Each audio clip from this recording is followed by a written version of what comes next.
Good morning students.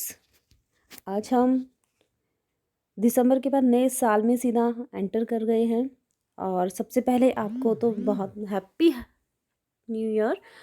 And चलिए start करते हैं। आज हम वर्कशीट नंबर 74 करने वाले हैं। इसके अंदर हम चैप्टर नंबर 7 में जो हमारा चैप्टर ट्राइंगल है उसमें हम वर्कशीट नंबर 28, 29, 30 एंड 31 का रिवीजन करने वाले हैं। तो हमारा सिलेबस तो ऑलमोस्ट कंप्लीट हो ही गया है।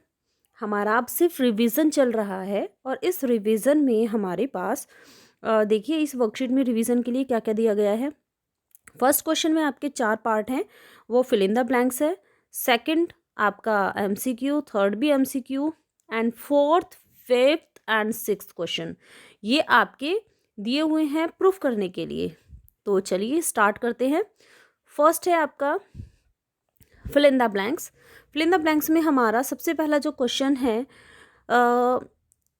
फर्स्ट क्वेश्चन का part A, side opposite to equal angle of a triangle are. सबको पता है opposite sides are equal to opposite equal angle, और इसका अपोजिट भी बोल सकते हैं opposite angles are equal to opposite equal side. तो आंसर क्या होगा यहाँ पे? इक्वल। ठीक है, that's good. Second, in an equilateral triangle all the angles are. आपको पता है equilateral triangle means all sides are equal and if sum of 3 angles is 180 then every angle are equal, then divided it by 3 it means 60 degree.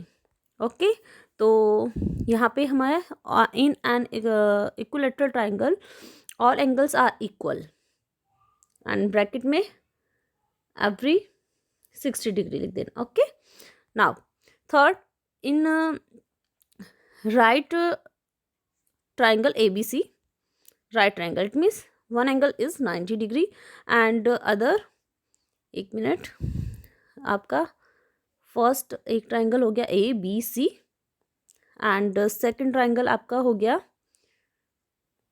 D E F. Okay, यहाँ पे बोला है ए सी and D E आपकी equal है and A B E F आपकी equal है और आपका एक एंगल है 90 डिग्री का। तो बच्चे वहाँ पे आपका पता है एक आपका राइट एंगल हो गया, एक हाइपोटेन्यूस साइड हो जाएगी और साथ में आपकी एक अदर साइड हो जाएगी। तो RHS रूल के अकॉर्डिंग आपका जो ABC ट्राइंगल है वो कौन सी ट्राइंगल की कॉन्ग्रुएंट होगा? ये कॉन्ग्रुएंट का साइन है ना बच्चे, ये आपका ये जो ऊपर ऐसे कीड़ा टाइप बना हुआ होता है ये आपका कॉन्ग्रुएंट का साइन होता है। तो यहाँ पर आपका ये हो जाएगा DEF ट्राइंगल के कॉन्ग्रुएंट हो जाएगा। चलिए लास्ट पार्ट, इन आ ट्राइंगल PQR। आपको बोला है जो PQR है, आपका PQR एक ट्राइंगल है, उसमें आपको जो PQ साइड है वो PR की इक्वल है। देन यहाँ पे ये एंगल का साइन है बच्चे, इसका मतलब एंगल के बारे में पूछ रहा है। तो हम कौन सा एंगल यहाँ पर इक्वल होगा? PQ के सामने एंगल R, PR के सामने एंगल Q। तो यहाँ पे आपका Q and R are equal. Clear? Now question number 2, which of the following is not, ठीक है, यहाँ पे देखो कौन सा क्राइटेरिया कॉन्ग्रुएंसी का नहीं होगा। ठीक है, यहाँ पे आपका हो जाएगा ट्रिपल ए। ओके, क्योंकि तीनों तो फॉलो होते हैं, तो जो फर्स्ट पार्ट है वो फॉलो नहीं करता। थर्ड पार्ट ये आपका एज ए होमवर्क है, मैं आपको होमवर्क के लिए छोड़ रही हूँ, बहुत इजी है क्योंकि अभी हमने देख लिया था कौन सा ASA, जो बोला ASA rule of the congruence can also be considered as. वो कैसे एज करता है? क्या ट्रिपल ए की तरह या एंगल साइड की तरह, है ना? और यहाँ पे या बोथ ऑफ द अबव या नन ऑफ द अबव। ठीक है, ये आपको आपके होमवर्क के लिए है, ये आप खुद बताएंगे। बहुत इजी है इसीलिए मैंने इसको आपके लिए छोड़ दिया है। Now question number 4। बच्चों क्वेश्चन नंबर 4 करने से पहले आप मेरे चैनल को सब्सक्राइब करना ना भूलें और अपने फ्रेंड्स को शेयर करें और साथ में अगर पसंद आए तो लाइक भी कीजिए। ठीक है, तो सब्सक्राइब इस तरीके से लिखा हुआ है और साथ में आपका बेल आइकन है, ताकि आपको मेरी नई अपडेट, जैसी मेरी नई वीडियो अपलोड होगी तो वो आपको मिल जाएगी। तो सब्सक्राइब करना ना भूलें। ठीक है बच्चों, चलिए स्टार्ट करते हैं। बाकी तो हम लोग आपको समझा ही देंगे, आपके टीचर्स वाले ग्रुप पर भी समझा देंगे।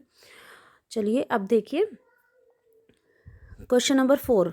क्वेश्चन नंबर 4 में आपको बोला है, यहाँ पे आपको एक देखिए यहाँ पे एक ए बी लाइन है और ए बी के एक ही साइड पर आपके ई और डी जो आपकी पॉइंट है उनसे आपका ई पी और डी पी दो लाइनें जा रही हैं। पी जो है वो मिड पॉइंट है, यहाँ पर दिया हुआ है सब कुछ। और उसके बाद आपका सेम साइड पर ए बी की सेम साइड, मतलब एक ही तरफ, ऐसा नहीं है एक ऊपर है और एक नीचे, नहीं, एक ही तरफ आपके पॉइंट है। अब आपको दिया हो क्या, एंगल ए एंगल बी आपस में बराबर है और आपका एंगल पी, ठीक है, जो कॉमन है ए पी ई और आपका बी पी डी, ये एंगल आपस में इक्वल हैं। तो अब आपको हमें शो करना है कि जो आपका ट्राइंगल है डी ए और पी, ये आपका जो ट्राइंगल है, ये ट्राइंगल आपका कॉन्ग्रुएंट है ई बी पी के इस ट्राइंगल के। और ये वाले जो ट्राइंगल है ग्रीन ट्राइंगल और जो आपका येलो ट्राइंगल है वो आपस में आपके कॉन्ग्रुएंट हैं। तो बच्चे इसको प्रूव करने के लिए जो जो हमें दिया है सबसे पहले तो हम वो लिख लेंगे। आपको क्या क्या दिया है, पी आपका मिड पॉइंट है। दूसरा, अगर पी मिड पॉइंट है बच्चे तो आपका ए पी बराबर होगा पी बी के। आपको एंगल ए बराबर दिया है एंगल बी के, फर्स्ट इक्वेशन हो जाएगी, ये सेकंड हो गई। और जो थर्ड है आपको एंगल ए पी ई वो भी इक्वल दिया है किसके, आपको बी पी डी के, ये भी आपस में इक्वल दिया है। तो आप देखिए बच्चे, एंगल फिर साइड और फिर एंगल यहाँ से देखिए, एंगल ये आपकी साइड और फिर आपका ये एंगल, तो दो एंगल्स के बीच में आपकी साइड आ रही है। तो कौन सा रूल लगा, एंगल साइड एंगल की क्राइटेरिया से आपके ये जो ट्राइंगल हैं ये आपके कॉन्ग्रुएंट हो गए। ठीक है, अब जो सेकंड पार्ट है वो सीपीसीटी, सेकंड पार्ट में सिर्फ आपको दो लाइनें लिखनी है अकॉर्डिंग टू सीपीसीटी, है ना, या बाय सीपीसीटी ऐसे। ठीक है, बाय सीपीसीटी, है ना, corresponding part of corresponding triangle के। यहाँ पे देखना, तो ये से क्या होता है, सीपीसीटी से डायरेक्ट आपकी अपोजिट या जो इक्वल साइड्स हैं वो आपकी इक्वल हो जाती है। सिंपल आपको ये दो लाइनें लिखनी है, आपका क्वेश्चन नंबर 4 कंप्लीट हो गया। Question number 5 and question number 6 बच्चे बिल्कुल इसी तरीके से हैं जैसे क्वेश्चन नंबर 4 था। आपको ये एक तरीके से राइट एंगल दे दिया, इसमें आपको 4-5, ये देखो फर्स्ट पार्ट कॉन्ग्रुएंट का है ये वाला ए एम, और ध्यान से देखिए कौन सा है ट्राइंगल ए एम सी और बी एम डी। ये जो ट्राइंगल हैं आपके अपोजिट जो ट्राइंगल दिए हुए हैं ये आपके कॉन्ग्रुएंट है, ये प्रूव करना है। ये प्रूव करने के लिए भी आपके पास बहुत ही आसान है, क्योंकि इसने सीधा सीधा बच्चे यहाँ पे बोला हुआ है कि जो एम है वो मिड पॉइंट है हाइपोटेन्यूस ए बी का, ये ए बी का मिड पॉइंट है। ठीक है, उसके बाद आपका अगर ये मिड पॉइंट है तो ये साइड और ये साइड आपस में इक्वल हो गई, क्लियर है। उसके बाद आपका जॉइंट सी इज, अब देखिए C is joined to M and produced to a point D such that जो डी एम है वो सी एम के, ये साइड और ये साइड भी आपस में इक्वल हो गई। तो आपका ये वाला जो एंगल है बच्चे ये वर्टिकली अपोजिट एंगल हो गया, ये तो हमें पता है क्योंकि आपके वर्टिकली अपोजिट एंगल है।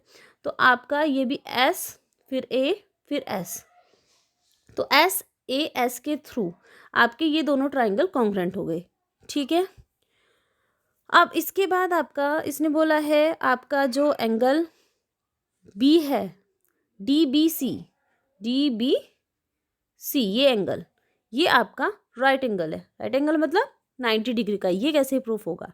अब आपको अगर ये प्रूफ करना है तो बच्चे ये वाला जो आपका एक ट्रायंगल ये है और आपका ये ट्रायंगल है, ठीक है, इन दोनों को आपको इक्वल शो करना है। अब आपको अच्छे से पता है कि जब ये दोनों पार्ट इक्वल हैं, ये दोनों पार्ट इक्वल हैं, तो आपका जो ए बी पार्ट है वो आपका डी एम के इक्वल है।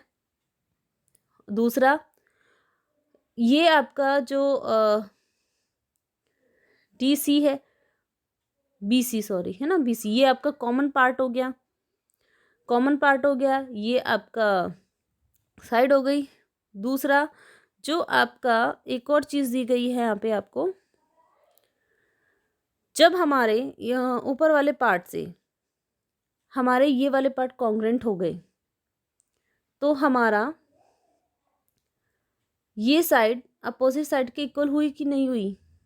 हुई ना इक्वल। सीपीसीटी के थ्रू आप करोगे तो ये डी बी जो है वो एसी के इक्वल हो जाएगी। जब ये एसी इक्वल हो गई तो ये आपस में कॉन्ग्रेंट हो जाएंगे, ये वाले ट्राइंगल आपके कॉन्ग्रेंट हो जाएंगे और कॉन्ग्रेंट होते के साथ ही सीपीसीटी के थ्रू ये वाले एंगल भी और ये वाले एंगल भी हमारे आपस में इक्वल हो जाएंगे, ठीक है। और 90 का शो करने के लिए एक यहाँ पर आपके जो ये दो पैरेलल लाइन है, दोनों पैरेलल लाइन के आपके जो इंटीरियर एंगल का जो सम है वो कितना होता है? 180 होता है। और 180 में ये दोनों इक्वल है तो divided by 2 is equal to 90। तो इससे आपका यहाँ पे ये राइट एंगल हो जाएगा। और डी बी सी आपका कॉन्ग्रेंट भी हो गया थर्ड पार्ट, क्योंकि फर्स्ट सेकेंड पार्ट में ही आपका काफ़ी हो गया, थर्ड पार्ट में आपसे डायरेक्ट लिखोगे। और ये आपका हाफ शो करना है, जो आपका सी एम है वो हाफ है ए बी का। आपको अच्छे से पता है जो ए बी है हमारा वो किसके इक्वल है? B M plus A M. और आपको ये भी अच्छे से पता है कि जो आपका ये सी एम है, ये इसमें हमें इसको ए बी में कन्वर्ट करना है। तो आपको जो बी एम है, ये बी एम ये हाफ है किसका? ए बी का हाफ है। तो हम इसको हाफ, ये जो है बी एम है वो हाफ है किसका? ए बी का। और ए एम, ध्यान से देखिए, ये जो हमारा ए एम है वो हमारा किसके इक्वल है? बी एम के। यहाँ पे हम बी एम भी लिख सकते हैं, सॉरी, तो हमारा 2 बी एम हो जाएगा। एक मिनट, यहाँ पे हम इसको लिख सकते हैं, जो हमारा ए बी है वो हमारा हो गया 2 बी एम, ठीक है। और जो हमारा बी एम है वो हाफ है किसका? फुल ए बी का। तो जब आपका हाफ हो जाएगा और हमारा डी सी, ये दोनों आपस में इक्वल है, यहाँ पे हम डी सी भी लिख सकते हैं। तो बच्चे इस तरीके से आप क्या करोगे, ये वाले जो पार्ट हैं वो आप खुद करेंगे, बहुत ही ईजी है, मैंने आपको बता दिया। अब इस जो क्वेश्चन नंबर 6 है वो भी आप कंप्लीट कीजिएगा। 6 क्वेश्चन भी इसी तरीके से है आपका, ये सब इक्वल साइड्स दी हुई हैं और आपको इसमें जो शो करना है, जो एंगल सी है आपका, ये उसको हमें राइट एंगल शो करना है, ठीक है बच्चों। तो ये आपका एज ए होमवर्क है, ये दोनों क्वेश्चंस आप ये करके कमेंट करके बताइएगा। अगर तब भी क्लियर नहीं होगा तो मैं इनकी वीडियो बनाकर आपको सेंड कर दूंगी। थैंक यू बच्चों।